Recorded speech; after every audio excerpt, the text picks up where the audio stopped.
श्री प्राणनाथ प्यारे की जय। हे प्यारे धर्म प्रेम सुंदर साथ जी,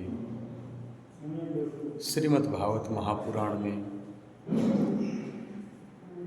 जड़भरत महाराज जी ने सौरभीर नगरी का राजा रहुगढ़ को जब अपनी पहचान छिपा करके रह रहे थे, राजा रहुगढ़ ने जब उनसे पालकी उठवाया, पालकी उठवाते समय जब चींटी आ जाती तो उनके पैर के नीचे वो कूदते थे, चींटी मेरे पैर से दबे नहीं। अब जैसे जड़भरत महाराज जी के कूदने पर राजा को जब सर में चोट लगती, कहता था कौन है जिसको अपने प्राण से मोह नहीं है। और तीन कहार कहते कि हे महाराज, जो चौथा कहार आया है यही कूद रहा है बार बार। राजा रघुवर कहता है देखने तो बहुत हट्टे कट्टे मजबूत, पर तुमसे एक पालकी नहीं उठाई जाती है। जब कई बार समझाने के बाद जब महाराज जड़भरत बात नहीं मानते, तब राजा रघुवर अपनी पालकी से नीचे उतर आया। कहता देखने हट्टे कट्टे दिख रहे हो, एक पालकी नहीं उठाई जाती, तुमको मैं अभी मृत्युदंड देता हूँ। तब महाराज जड़भरत ने अपने मन विचार किए, एक घमंडी अहंकारी, इसको पता नहीं एक संत महात्मा किसी के खिलौने नहीं होते हैं तुम्हारे पालकी उठाने के लिए। तब उन्होंने कहा हे राजा रघुगढ़, मैं कोई मोटा तगड़ा नहीं हूँ, मैं तो शुद्ध बुद्ध आत्मा हूँ। तब राजा रघुगढ़ के मन में आया कि ये कौन है, हो सकता है भगवान कपिल हो या कि दत्तात्रेय हो या दुर्वासा ऋषि हो, कौन है। तब उन्होंने कहा कि मैं ना दुर्वासा हूँ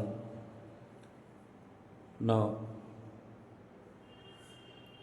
दत्तात्रेय हूँ, मैं अंगिरस गोत्र का ब्राह्मण जड़भरत हूँ। मेरे ही कारण से तुम एक जन्म में हिरण के बच्चे बन करके भ्रमण कर रहे थे, तो मेरी कारण से तुम मृग योनि से तुम मुक्त हुए, आज यहाँ पर राजा बन करके हमसे पालकी उठवा रहे हो।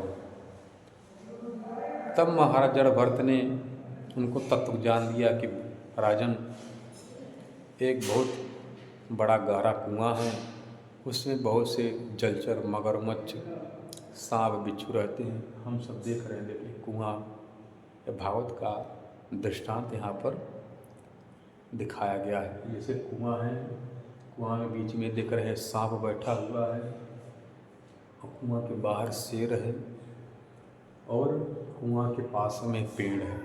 पेड़ पर दो चूहा है, एक सफ़ेद चूहा, एक काला चूहा, सफ़ेद चूहा। जिस डाल पर एक इंसान एक मधुमक्खी का रस टपक रहा है, इसको पान कर रहा है।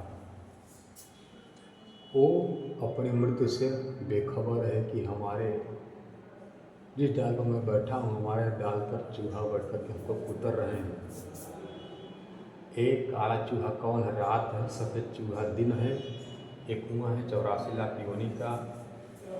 और कहने का मतलब कि हम कितने ही बार सांप बिच्छू जलचर थलचर बने, फिर भी हम उस परमात्मा की पहचान कर नहीं सके। परमात्मा आप खड़े होकर कह रहे हैं कि मैं तुम्हारा मालिक हूँ, मुझको मेरे तरफ देखो। पर ये जीव परमात्मा तक न देख करके मधुमक्खी के शहद को आनंद जान करके स्वाद लेता रहा। जिस तरह संसारी जीव पुत्र से, पत्नी से, माता से, पिता से संसार का सुख की आशा करता है, उसी तरह भी इसी मधुमक्खी के रस में आनंद में निमग्न है। वो जब उसको पता नहीं, जब गिरेगा तो सीधा सी 84 लाख योनि में आएगा। तो कहने का तात्पर्य है कि हमारा जो प्रीतम परमात्मा है, पल पल मदद करने वाला है, हर रक्षा करने वाला है, व्यवस्था करने वाला है, सुख देने वाला वही है। पर हम उस अविनाशी अखंड परमात्मा अक्षरातीत को भूल करके विषय वासनाओं के चक्कर में हम सब लोग भ्रमित होकर के भटकने लगते हैं। इसलिए शास्त्र में कहा गया है, ये तो सृष्टो बहो जीव केचित विष्णु रूपासका केचित प्रकृति लीना जड़ाष्टे न सचेतना। कुछ लोग भगवान विष्णु की आराधना में हैं, कुछ भगवान सूर्य की भक्ति में हैं, कुछ जैसे तंत्र साधना करने वाले योगी ऋषि मुनि हैं, उनके भक्ति करते हैं परमात्मा मानकर। कुछ दुर्गा जी की, कुछ शंकर जी की।